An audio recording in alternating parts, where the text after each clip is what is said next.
একটা কথা বহুদিন ধরে বলবো বলে আমি ঠিক করেছিলাম, সেটা হচ্ছে মান্যতা।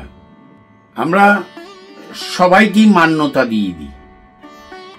যারা আমরা পেশাদারি, যারা আমরা সাংগঠনিক শক্তিকে বাড়ানোর চেষ্টা করি বা আমাদের নিজস্ব সংগঠন আছে, তারা আমরা সবাইকেই মান্যতা দিই, কারণ আমাদের সংখ্যায় বাড়াতে হবে।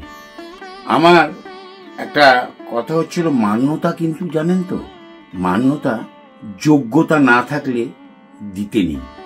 অযোগ্য ব্যক্তিকে বা অযোগ্য কোনো ব্যক্তিকেই ধরতে গেলে, অযোগ্য কোনো ব্যক্তিকে যদি আপনি মান্যতা দেন না, তার যোগ্যতা নেই, সে আপনার মাথায় চেপে বসে আপনাকে অপমান করতেও ছাড়বে না। আপনার সংগঠনের ক্ষতি, আপনার নিজস্ব ক্ষতি, এটা আমাদের জ্যোতিষ জগতে খুব হয়ে থাকে। এটা রেকটিফিকেশন করা প্রয়োজনীয়তা আছে। যোগ্যতা আছে এমন ব্যক্তিকেই মান্যতা দিন। নমস্কার।